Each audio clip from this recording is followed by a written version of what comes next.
Welcome to the Nearly Enlightened podcast, a high vibe toolbox designed to help you connect to your body, mind, and spirit. I am your host, Gianna Giruso, and I'm here to share tools, conversations, and insights to help you on your journey of self discovery. This podcast is all about exploring what it means to live a conscious, connected, and nearly enlightened life, because the truth is the answers aren't outside of us, they're already within. Let's dive in. Hello, Dee.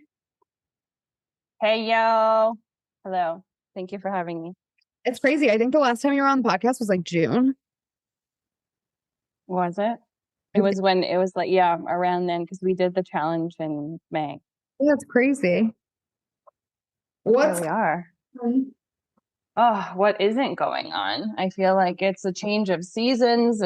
Tis the season, right? But where you are, you guys are getting cold, and right where I am, we're getting warm. So I miss the summer already. I'm jealous. yeah, well, you could possibly be coming down here. So That's definitely happening. yeah, holding that up. I'm really excited about today's episode. The last time we spoke, we didn't record, but we were just like hanging out via Zoom. And you needed a laugh. And so you had ChatGPT roast your Instagram. And I thought, what a great podcast episode that would be. So here we are. Here we are. Yeah. I feel like it's just, you have one of those days. It was like, I just need some laughter and humor. And so what better way than just kind of making fun of yourself or finding light in some situation that is already there. So yeah. Well, I have, this has been like what's coming up for me, because as you know, somebody called me the Yogi Walrus. I don't know that. Oh my gosh, I didn't tell you. What? Yeah. What does that even mean? That I'm a fat yogi. These bitches out here still commenting on people's bodies. Like, what low hanging? Is that a joke? No, that was 100% meant to be a hurtful dig. I'm actually concerned about whoever said that, because that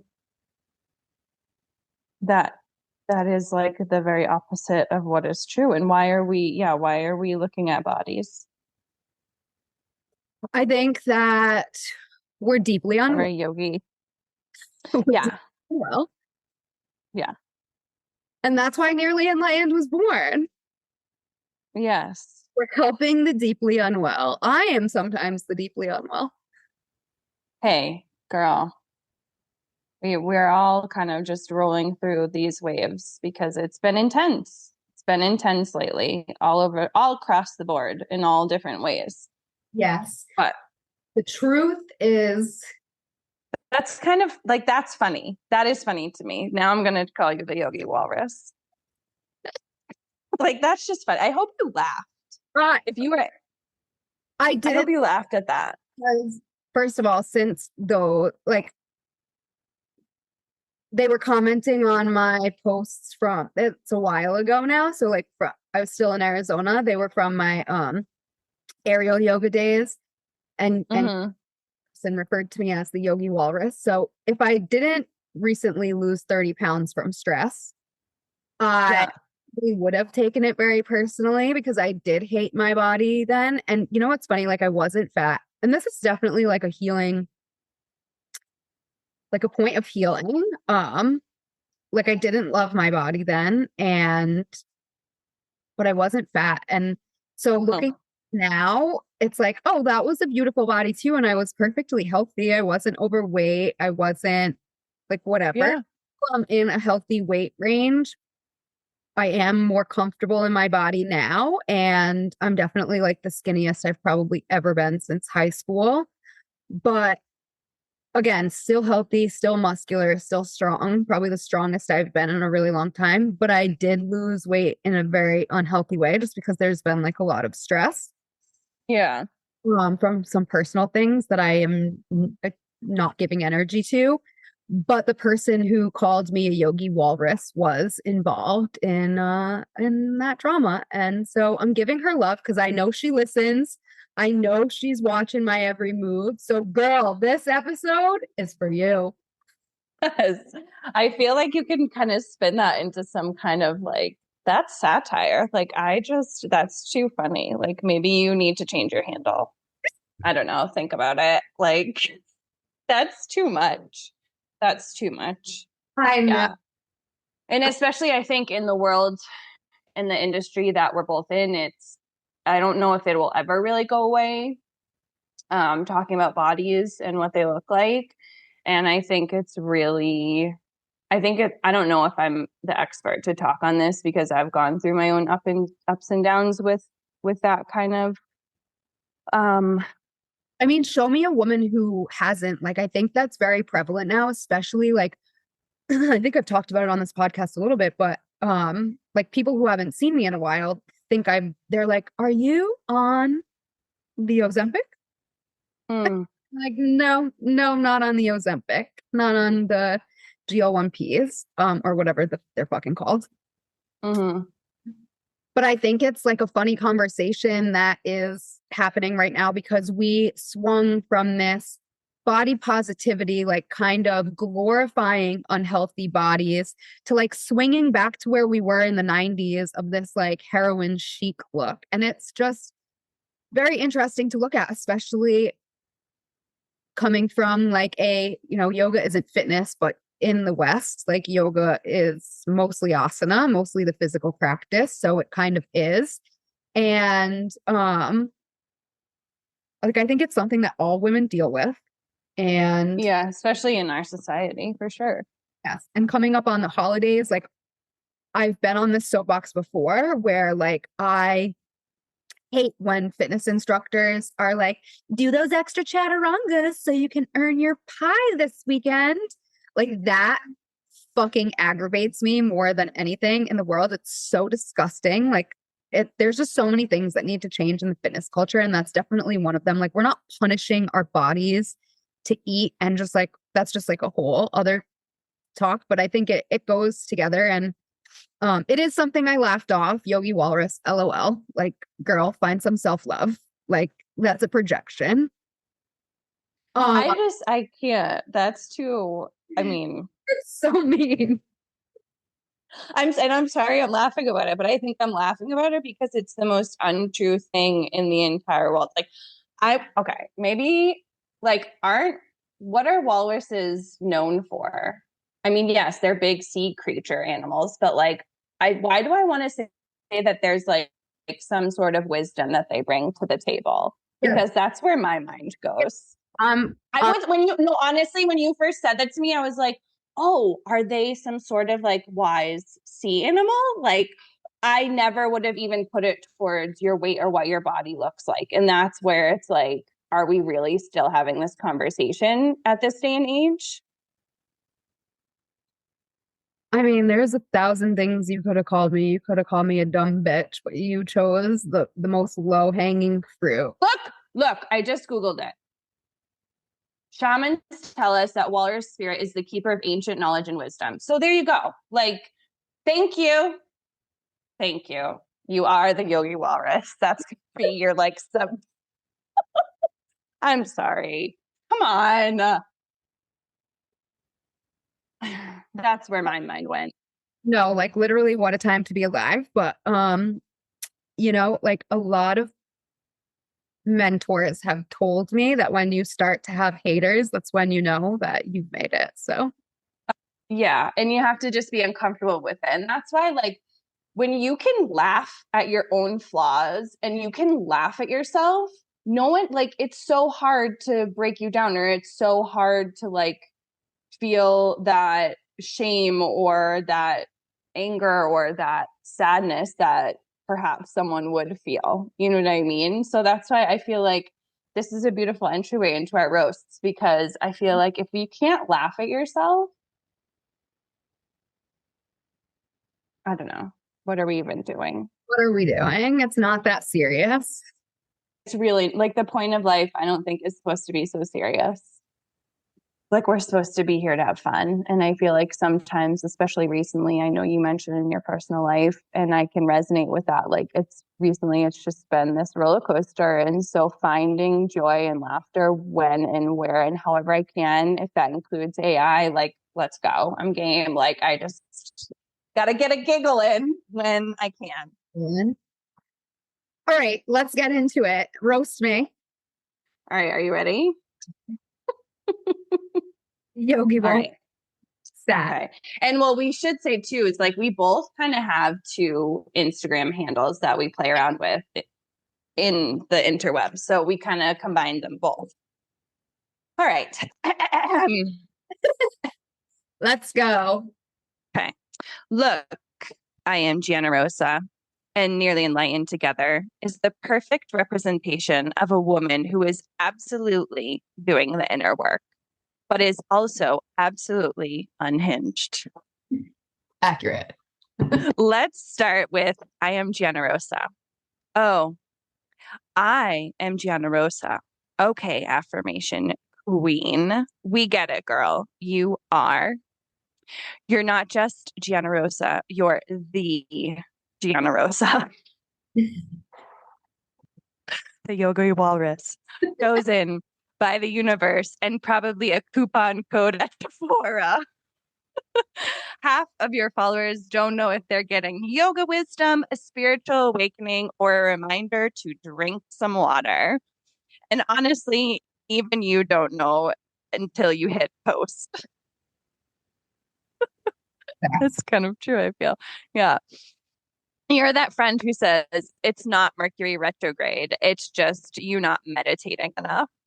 Meanwhile, you overslept because you were in your DMs doing tarot readings for strangers instead of going to bed.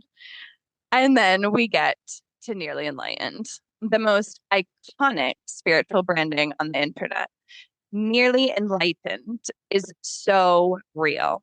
It's giving, I meditate daily, I journal with intention, I trust the universe, and I will lose my last microscopic crumb of inner peace if DoorDash forgets the damn sauce again.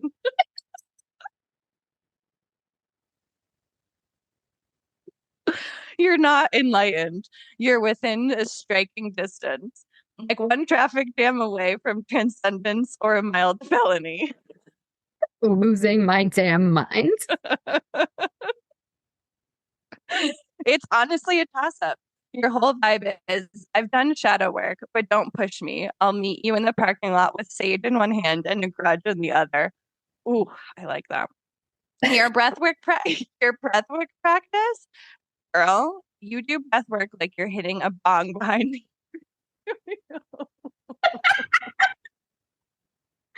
Also, very. Also, probably true. I literally cannot tell you when I first started teaching yoga how many times my best friend Nikki sat in the parking lot smoking a joint before class. So that's very accurate. You're over there like inhale, hold, enlighten me, universe, and exhale before I absolutely cuss somebody out. Woo!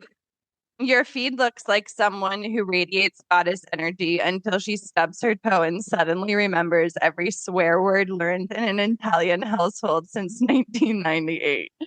You're the first person to say everything is a lesson, and also the first to say, well, not him. He was a straight up mistake. Facts. Yeah. You know who you are. You preach alignment while publicly fist fighting your tripod at 6 a.m. because the sunrise isn't sunrising correctly for your reel.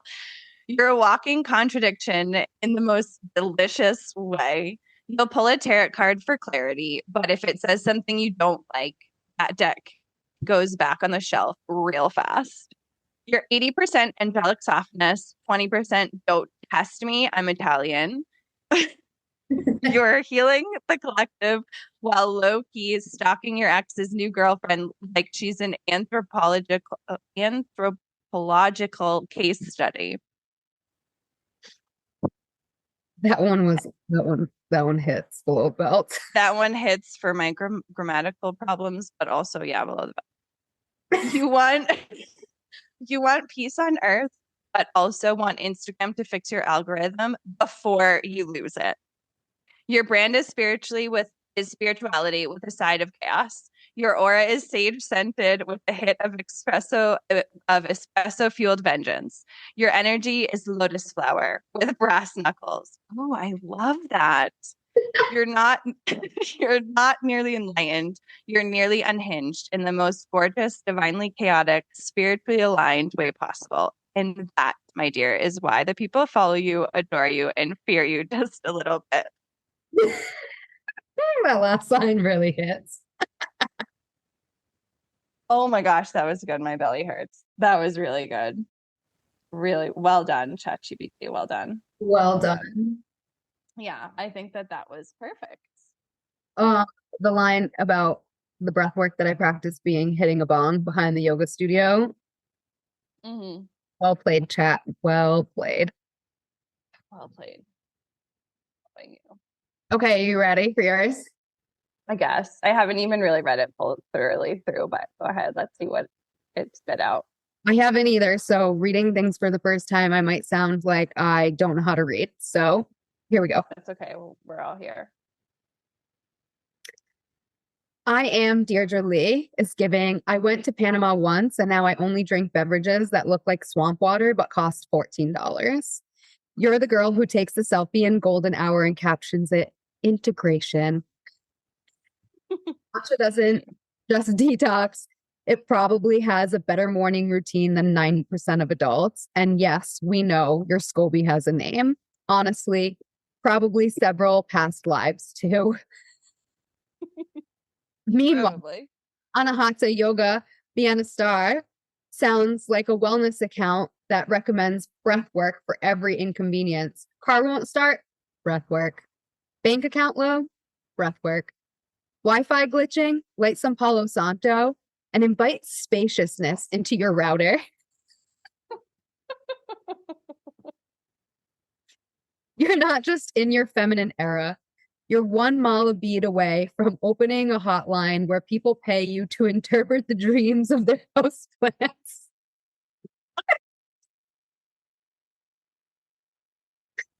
People would probably pay for that shit too. That might be a nice side business for you.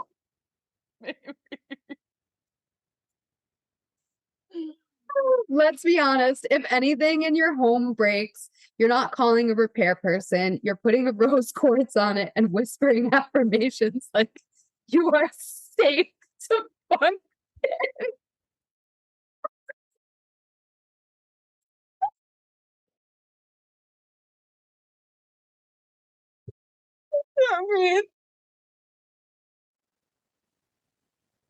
The two accounts together radiate the energy of someone who offers Reiki for tomatoes, chakra balancing for compost, ceremony specifically for stressed out zucchinis.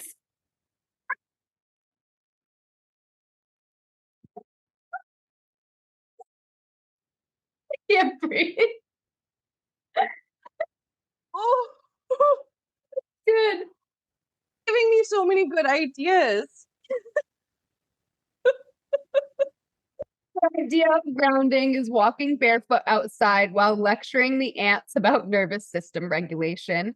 You're the you're the friend who pulls one tarot card and suddenly everyone's releasing generational trauma and signing up for your next 6-week program called Healing Your Inner Corn Goddess.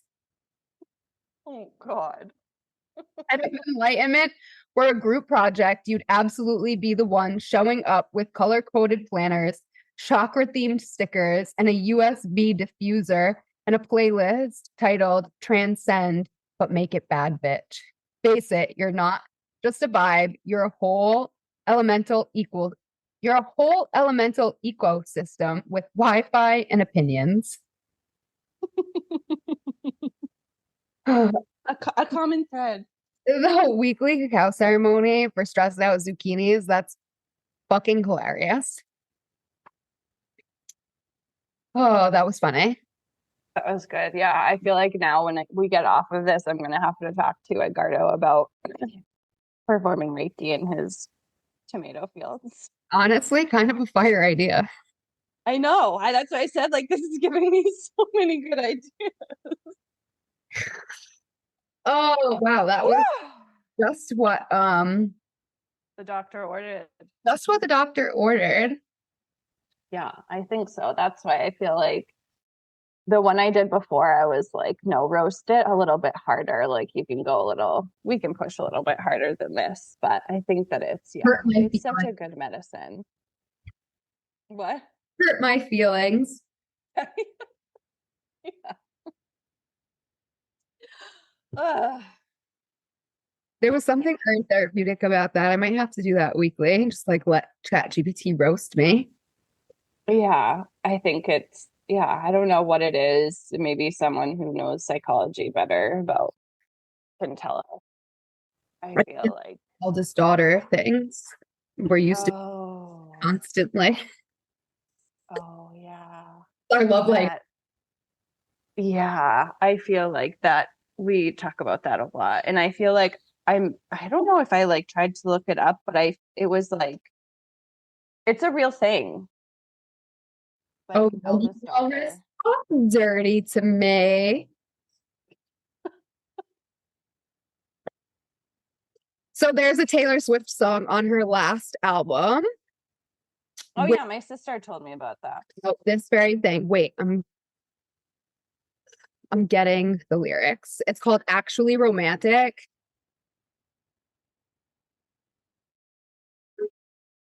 Didn't she write a song about or called the eldest daughter? Excuse me. Yes, yes, there is a eldest daughter song. Uh Also fire. This whole last album I really liked. Some people didn't, but I did. But in this song, she talks about a woman who like talks shit about her, but she takes it as like a Valentine, like, oh, you're actually obsessed with me. Hmm. Um, yeah, so she What? said, I'm tacky, baby. Stop talking dirty to me. It Hmm. sounded nasty, but it feels like you're flirting with me. Hmm. That's how Yeah, see, I feel like putting the spin on stuff like that, like if you, I feel like, I don't know if maybe that's, I don't know if it's healthy or unhealthy, but I feel like if it's making you laugh and you can find medicine in it, I feel like that's good. I think that's the thing. I know you think it comes off vicious, but it's precious, adorable, like a toy chihuahua barking at me from a tiny purse. That's how much it hurts. Ooh, sting. Lyrical genius, Mm. the poet of our time. I'll die on that hill.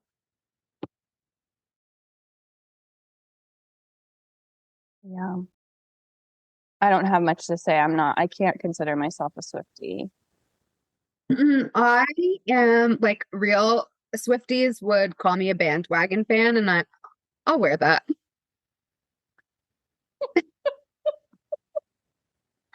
I'll wear that. Good. I'm happy for you. I feel like, well, when I was back in Massachusetts, um, my sister had a very nice little dinner where they listened to the new album together, her and her girlfriends. And I was there, I was present, but the only thing I can remember really is Ophelia. I don't even know if I'm saying that right, but like that's it. But And I don't I don't like listen to it.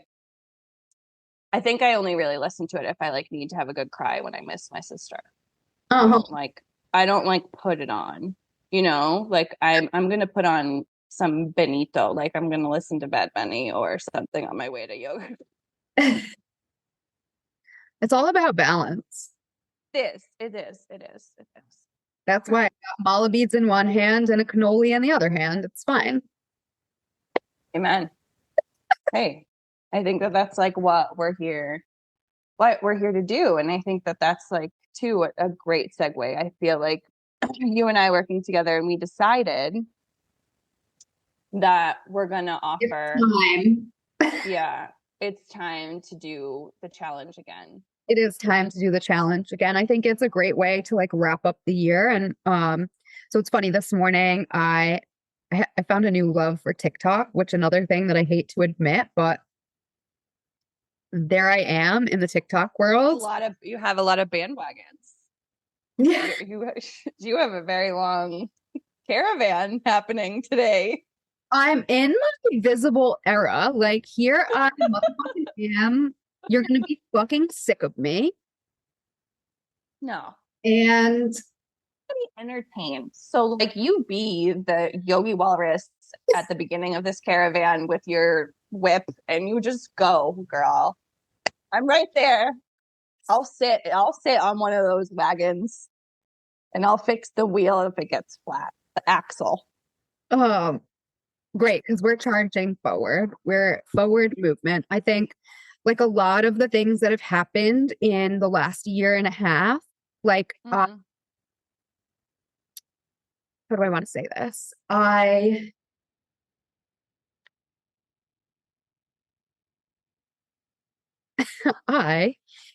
am somebody who puts all of my focus into like one thing, and sometimes it's not the correct thing. And I've let certain things and certain people distract me from my purpose. And the last year and a half was very distracting because I was with someone and I told myself that I wouldn't give him like attention. And I don't want to do that because he doesn't deserve it. But I allowed my energy to be spread in a way that and this is a common theme for me. It's not just like unique to this, but I allowed my energy to kind of be siphoned into this one person. And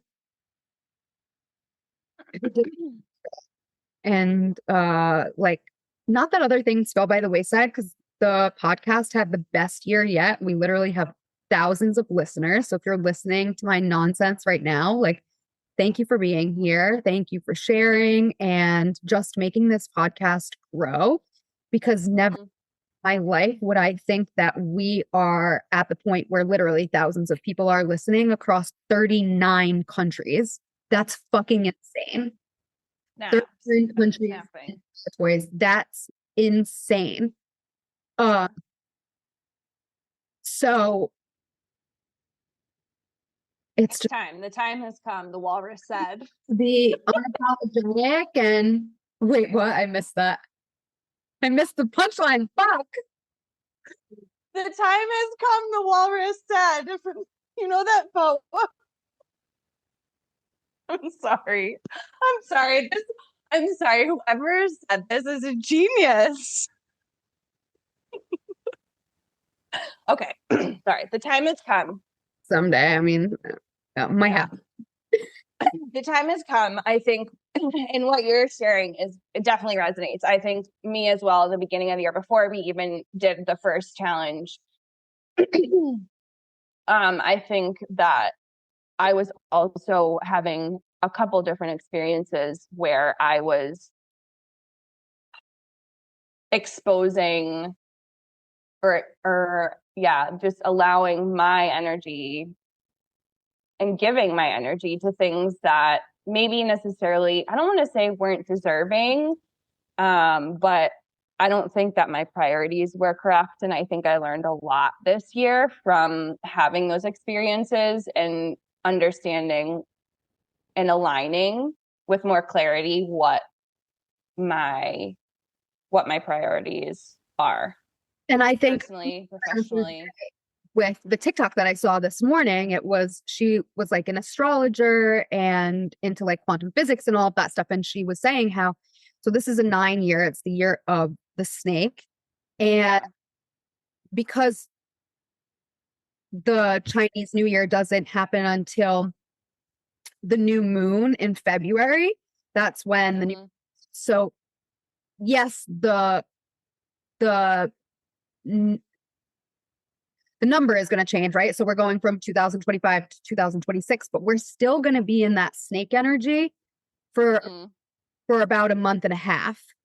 And that's the real like shedding of the things that we learned this year. It's the shedding of the skin and integrating new scales. And I kind of like liked the way she put that.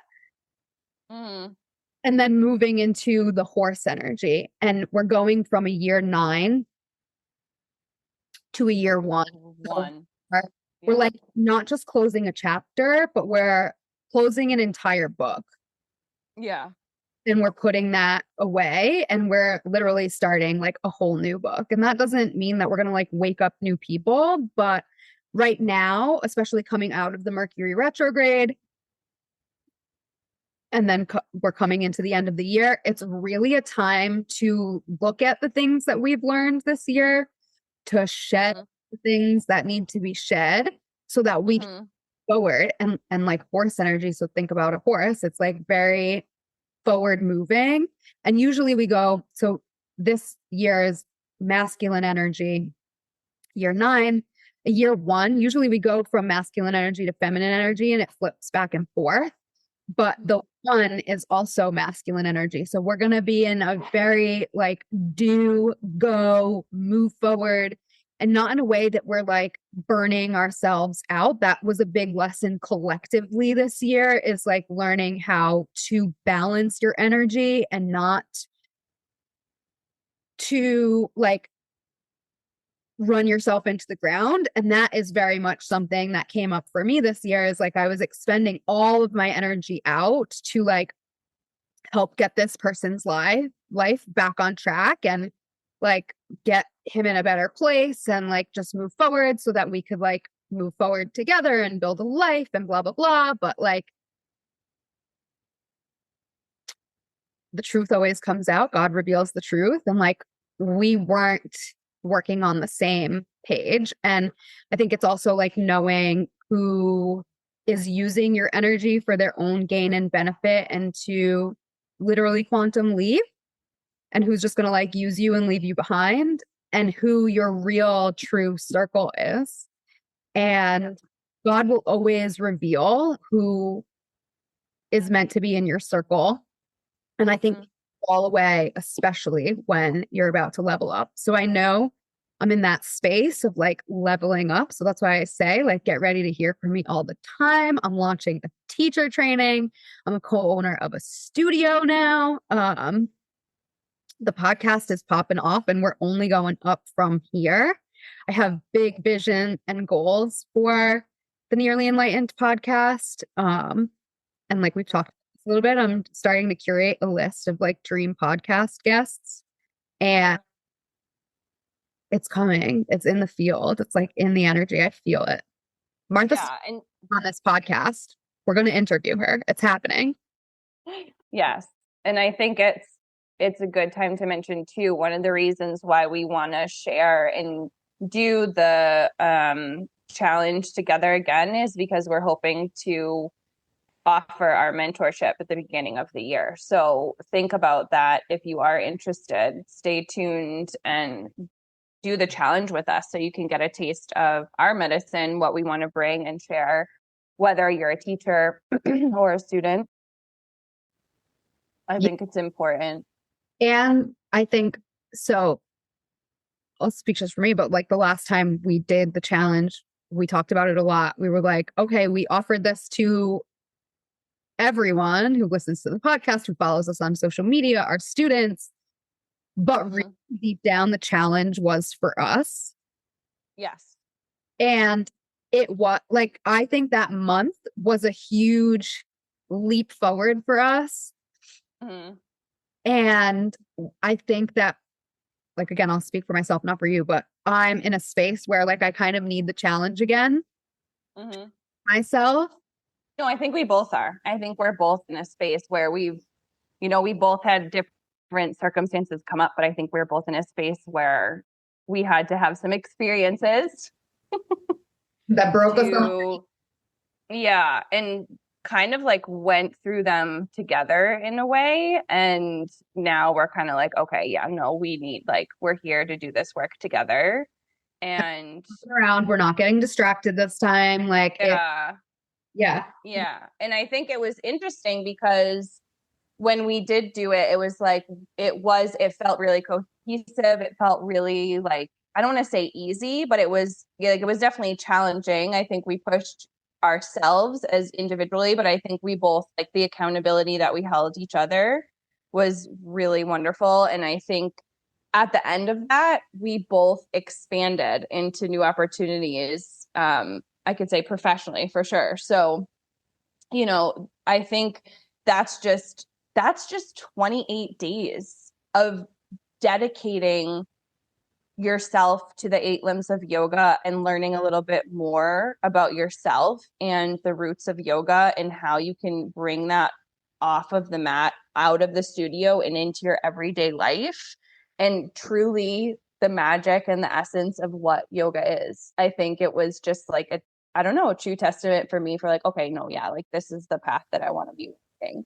And it's just like like yoga is so much more than a movement practice. It literally is a lifestyle. And that's like something that we're trying to cultivate here in the studio and at Soul Sanctuary is this isn't something we dabble in for fun. This isn't like a cute, trendy thing that we do to post on our Instagram. Like this is life. Like this isn't just my career. This, like I made a career out of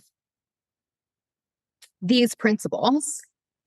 And 10 years experience. Like I want to say to anyone who's like interested in your yoga teacher training that you're going to be offering, ask questions. And if you have the opportunity, go. Because here's the thing. You know what I mean? You and I met online a few years ago, but I will tell you that I think we can both, I mean, I'll speak for myself, but I think that you'll agree with me when I say this. Yogic practices and teachings, like I think anyone who has the opportunity to learn from you, it would be such an honor and a huge opportunity for themselves. Because I think a lot of what happens in the West is that obviously things get washed down, even I want to say whitewashed, but just diluted. And I think you do an incredible job. Whereas like if you wanted to become a yoga teacher thousands of years ago, you would have to study 4 years. Also, we couldn't because we have a vagina. Exactly. Okay, so point one. And so you would have to, like, it would take years. And in the West, it's being pumped out in a month. And so there's so much to learn. And I think, I don't know what makes me a good teacher, what makes you a good teacher is the experience we have of all of the practice we have of teaching. And so I think that people should run at this opportunity to learn from you and to take this teacher training because the knowledge that you have to share Come with learn people is Yogi Walrus. Come and sit and learn the laws of the walrus. Oh, cackling. Though, I think that I feel like it's a mountain we're both screaming on. That this work is really deep and it's a collective level, it's an individual level, it's in the studio, but it's also so much outside of the studio and within yourself. And I think that, I don't know. Yeah, I think that. Well, that's why it's so transformative, right? And like, that's the word I wanted to say. Yeah. A teacher training without ever having the intention of teaching. And I've talked about this before. When I did my first 200-hour teacher training, it was because first of all, I was healing from the same relationship that I'm currently healing from now because it has been a 12-year uphill battle. Full circle. The book is closing. The book is closing. And I really was just trying to find myself. Like I had been practicing yoga for 3 years at that point, which isn't really a long time. And I wasn't doing it with the intention of teaching. So I think that that's like a huge misconception is like you're doing this 200-hour teacher training, like you have to teach. When, like, granted, I ended up teaching, but I think that's because more it was like destined for me. Even you do like the Enneagram numbers. Mine is a number 4, which is the teacher. I was like literally destined to be the teacher, even though I was like trying to push it away. You're also a projector. Yeah. You're also a projector. I was trying to push it away with like every fiber of my being, but literally from weekend 1 of my first teacher training, the teacher was like, listen, start practice teaching now, get comfortable speaking in front of people, whatever. And I actually did it, even though at that time I was like, I'm not going to teach yoga. Like I had just finished up my degree. My degree was in fashion merchandising and retail marketing. And granted, I was working for Lululemon, so very like yoga principle, yoga adjacent. But yeah, I like didn't have any intention of teaching. And it was Jamie Gray who is the reason why we're friends. And also on this podcast before, one of my best friends, one of your best friends, she was like, no, you are teaching. And she literally put me on the schedule at her gym the day after I finished teacher training. And that was the catalyst to be like, okay, this wasn't just for me. Like, yes, it was. And it was extremely transformative and literally enhanced my life in a way that I cannot put into words. Like, you can't describe it unless you experience it. And it's a challenging experience. There's a lot of energy expenditure. It's a lot of dedication and discipline to show up and to do the work, to even just scoop by and complete it. It's a lot of work, right? Right. Yeah. But it's the most worth it. Like it is, I just can't put it into words. It's just so transformative. And so I'm excited because I've done several teacher trainings at this point. I have over 1,000 applications. And like you said, I've been teaching now for over 10 years. And when you're teaching, you're not just teaching, you're still learning, you're still a student. And I'm excited to lead a teacher training because I think not only is it going to be transformative for everyone else, but I think that it's going to be like a kind of a new level for me as a teacher. Yeah, I think it's going to just blow open a lot of stuff and growth for you. And yeah, I think I'm really excited for you. And I hope that I can participate in some way in the future with you and, whether it's learning from you or alongside with you, because I think it's important. Yeah. I think it's important work in medicine that you're sharing. And like I said, anyone who's thinking about it, run. Yeah. And I was, this is the other point that I lost. My teacher in the first teacher training, she would say throughout the training all the time, like, you don't really know who you are as a teacher and you're a baby teacher until you reach that 10-year point. And then once you reach that 10-year point, then you're like, you're not a newborn teacher anymore. Now you're like a toddler teacher. And I'm definitely seeing that shift in my teaching and like the way I show up and how I present my classes now. It's a lot different than, with good reason, like than when I first started teaching, but I feel more like in my groove, like you can't fuck with me kind of vibe.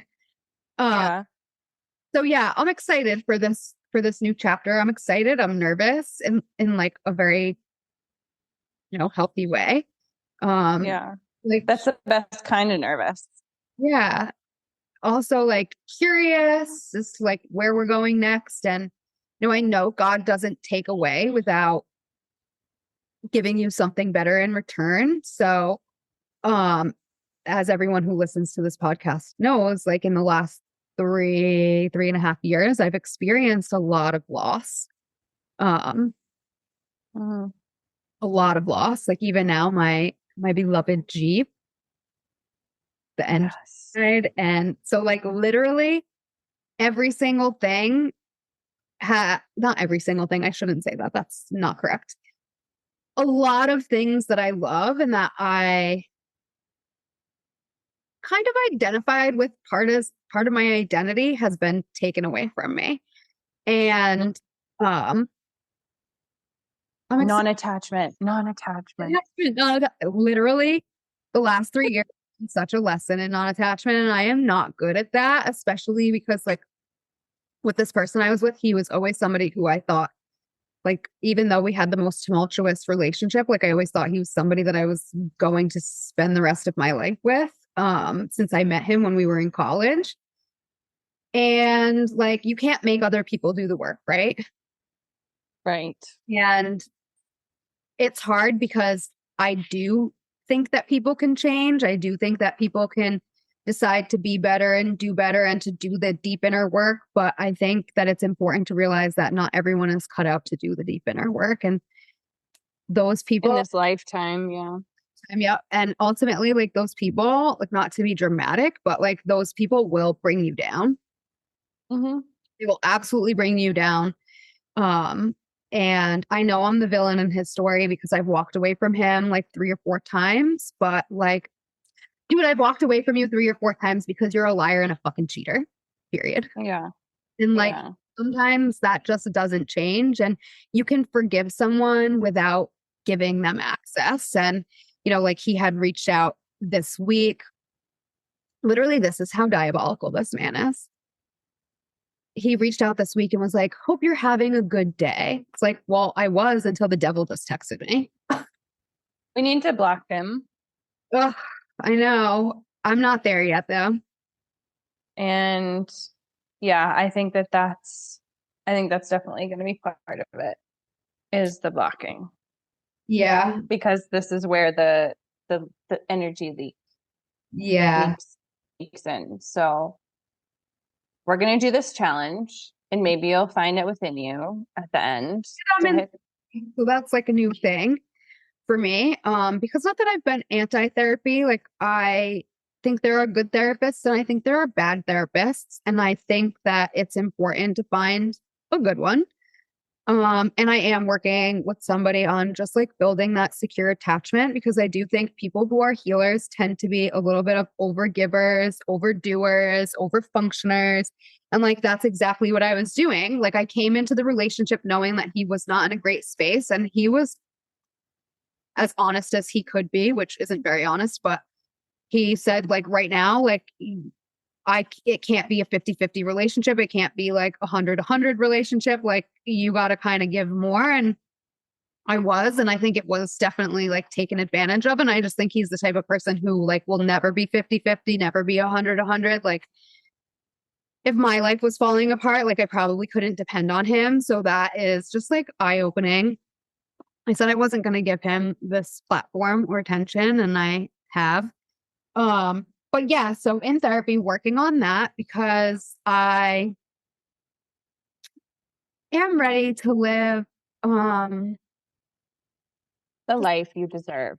yes, and like a quiet life with somebody that I love and that loves me. And I think that was the missing piece because some Mm. people like people can only meet you as far as they've met themselves. And he is just really unwilling to take a deep, long look within. And like I said, I'm the villain in his story again. Which is crazy because you literally spent a year and a half lying to my face and living a secret life behind my back. But yeah, I'm the one that's fucked up because I was bringing it to your attention and holding you accountable for your fucked up moral compass and bad behavior. When you're used to getting a pass from everyone in your life. So, um, It's a challenging place to be when you're someone who's not afraid to hold up a mirror to someone. or like And they're held up to you. Like that was one of the things yeah, that brought to my attention as like, oh, you expect everyone around you to like do all of these things and step up and be a good person, but like you're not. And I was just like, you okay, have to love yourself more, I think, in this way. I need to love myself like I love other people. So yes, that's what I mean. Like you've got to love yourself as much as you give out to other people. I think that that's what your mirror is, has been through all this. If I could give you my 2 cents, I'm always my asking. my walrus opinion, that's what it would be. And I think, relationships are hard. And I think that I think we have them to have lessons and to learn from them. And I think that, as you said, things that aren't as expansive, when they're quote unquote taken away or go or leave, something better will come through. And I really believe that for you. So I think that this, coming full circle again and coming back and doing the challenge again and offering it to people who want to join with us is a perfect time. Perfect time to do this. Perfect time. Yeah, Yeah. It's especially, like a nice reset. let me tell you, and not that I'm not allowing myself to heal. It's been like 2 months. Um, and before when we have like we've gone back and forth now, this is like literally the third or fourth, fifth time, I don't even know. Um, I've gone years before I dated again. And Mm-hmm. I'm gonna be 35 in June. Mm-hmm. I'm not waiting years anymore. Like I'm not bypassing the healing either. Like I'm fully immersed in this work and like I said, I'm in therapy, I'm doing the work. I'm showing up every single day to do the work and sometimes it's really fucking hard. But I'm doing it because I do know there's better on the other side. And Mm-hmm. this is an opportunity for me to quantum leap. And like I posted a funny reel and TikTok about it, about just being kind of like in my villain era because like I've let like a few too many things slide and I am like a spicy Italian girl. Like I will take my hoops out and fight you. Mm-hmm. And I think I need to remember her a little bit because there's like a fine line between being a peacekeeper and being a doormat. And like I Mm-hmm. kept forgiving him for the same thing. Like he kept lying, I kept forgiving, he kept lying, I kept forgiving. It's like, no, you're not changing the behavior though. So like I'm the problem at this point. Like I can't keep forgiving you knowing you're not going to change and you're crossing my boundaries. So yeah, now it's time for me to go. To take personal responsibility for your life. And I think, it is a hard and scary thing when you had this vision of what you intended or the intention behind, what you wanted for not even for yourself, but also for the relationship. And I think sometimes when we attach expectations, it's like when it doesn't work, sometimes that kind of points out where we're trying to control things and like we can't. Like we can't, like as much, and then it just forms like this resistance and resentment, and it's a really challenging place to be and to Oh, feel. But I'm proud of you for feeling it all and working through it and not completely shutting down and out and being open to what's to come. And yeah, I believe that there is good on the other side of it.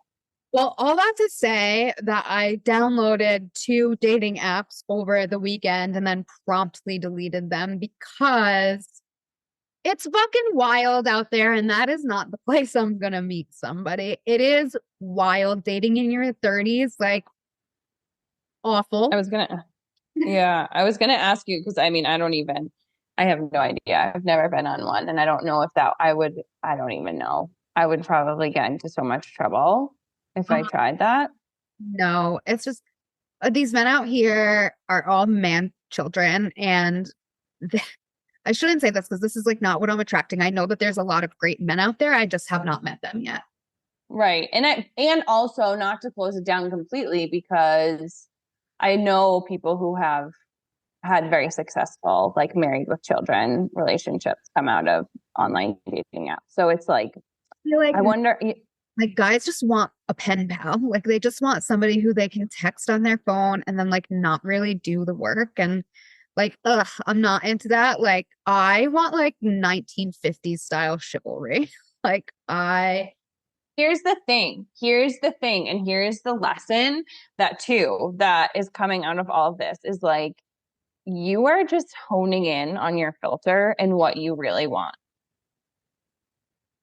Like you're finding yourself like, thank you. Thank you for allowing me to truly understand what I want and deserve in my life, for myself, and for my partner.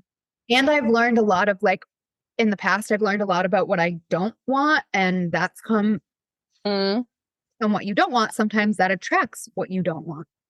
mm-hmm, Learn to be like, oh, wait, before I spend another year and a half here, like, not this. So mm-hmm. I am focusing on what I do want. And I keep telling God, like, listen, I have learned from the heartbreak. I have learned from the betrayal. Now is time to learn from love. And that is the only thing that I'm accepting. Yes, I love that. What a beautiful way. Write that down, Walrus lady. The Yogi Walrus Yeah, is learning from that's love. beautiful. Yes, is learning from love, learning from a place of love, because that's where you heal, in love, I think. So all that to say, we're learning from love in this challenge this time. Yeah. Mm-hmm. And I think that's gonna come through. So join us. We're starting December 1st. Mm-hmm. I will Yep. probably link it in the show notes. If not, you can check out both of our social medias. Um, we're about to talk about it a lot and probably be very annoying. Mm-hmm. No, informative. We're Informative about to wisdom, walrus wisdom. with walrus wisdom. Mm-hmm. We're coming in with it full force.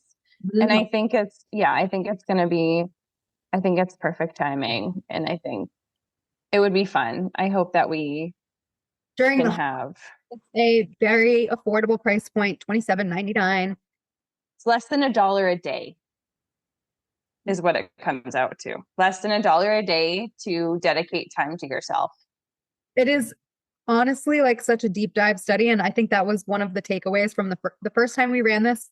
It was free, and there were a lot of yoga teachers in the challenge, and literally every single one of them. I mean, we had over 50 people in the challenge last time. It was crazy. Yeah. So like all of the yoga teachers that were in there, I mean, I would tell you all the time, everyone came, Mm, why is this free? You guys are fucking nuts. Like there is so much information here. This is like a teacher training in itself. And mm-hmm. Yeah. So that, and this is this, yeah, I feel like this is to kind of giving, if you weren't with us in the last challenge, come with us on this one. So if you are interested in a mentorship with us, it'll give you kind of a glimpse of what we have to offer and what we want to share. Because something we both definitely agree on is that a lot of the times in the West, the 200 hours certifications get pumped out, and then what? then what? And it's not So and like it's not enough. 200 hours, you're only doing about 130 to 150 hours in person. So Yep. it's not even really 200 hours, which is so crazy. Yeah. And I think like I just try to put myself back in in the shoes of a student or someone at the teacher training. And if I had an ability to find a mentor like either one of us, I would be like, where do I sign? Where do You I know what I mean? Because I just feel like it would give you that much more confidence to be able to learn with someone who aligns with what you believe and yeah, just really get down to the actual roots to share the ancient wisdom, not just the asana. How that's can you bring that into your class? teacher training is like you finish your teacher training and then you're thrown out into the world. And one of the things that I experienced was like, I think I taught one of my very first classes. It was a yoga 101 class. So stark beginners were coming, a lot of injured people post surgery. I fucking panicked because I was like, I don't know a thing. I know some poses. I know how to link them together. I know how to lead breath work. I don't know how Mm, to shoulder injuries and yeah.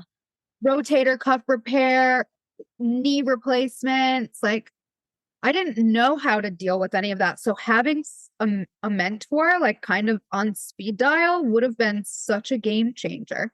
But I think it was also a blessing too, because that is what made me do a million other teacher trainings, because I was like, okay, this is a 6,000-year-old science. Like, I have only scratched the surface, and I will never know everything that there is to know about yoga. But I had this like thirst of curiosity that I just had to learn more. And I think I'm not saying that I'm like the very best yoga teacher, but I'm saying that the very best yoga teachers, they are always working with that curiosity. And that's what makes them yoga teachers. And you will know them when you meet them. Like, you will know the good 100%. from the great yoga teachers, from like, okay, there's something different about this teacher. 100%. Yeah. Yeah. Or even like, yeah, sometimes when I receive comments after class and stuff, it's like just affirmation. Okay, like I did my job here. Like, oh, I didn't know this about that, or the way you had us, just moved so subtly that, like it's anatomy, it's all the 8 limbs. There's so much that goes into it. And so, yeah, you have to do continuing education and as an instructor. And I think that sometimes gets pushed by the wayside. But I think that both of us have a lot of valuable information and knowledge to share with people. And I mean, I would feel honored if someone or when people come to us as mentees. I think it would just be such a beautiful learning experience for everybody. Yes, I agree. I agree. So I'm excited for what's to come, what may be. Same. We're open. Yeah. Same. Big things happening. Year 1, new book, new chapter. Yeah. We're learning. Yeah, I'm ready. We're learning. We're learning from love. We're learning in love. Moving forward. That's a beautiful place to wrap up. You got anything else for us? Sweet Lord, I have no idea. I mean, I probably have lots of things, but I'm going to go have some lunch and maybe do some Reiki over my tomatoes. I shouldn't be laughing because it's a real thing, and I do that sometimes. And actually, like, there are a fair amount of people who would probably pay extra for organic Reiki infused tomatoes. Like, let's be real. I mean, I even had, no joke, have done it over like distance Reiki for people's like packages. I mean, if you believe, it's energy. It's all of this that we're talking about is energy. So I think that it is important work. As fun as it is to laugh about it and to find humor in it all, it also is a real energetic wisdom that I do believe and love to share. So I'm gonna go do that. Yeah. I know we've mentioned your handles, but where can the people find you? The people can find me at I am Deirdre Lee. And you can also find me at anahata.yo Yeah, you're in. yoga.beanastar. I had to think there for a second, but maybe just put those in the show notes because I know sometimes even my name is hard to. Definitely. Yeah. Well, thank you for being here with us today. It's always a pleasure to have you. Thank you for having me. Yogi Walruses just out here chit-chatting. Yeah. They're big teeth. Yeah. Well, thank you all so much for tuning into today's episode of the Nearly Enlightened podcast. If this conversation resonated with you, I would love it if you shared it, left a review, or you could reach out to me directly and let me know your thoughts. If you're looking for more ways to deepen your connection to body, mind, and spirit, check out my Meditate to Elevate guided meditation portal or visit nearlyenlightened.com for more resources. Until next time, stay curious, stay connected, and remember, the answers already lie within.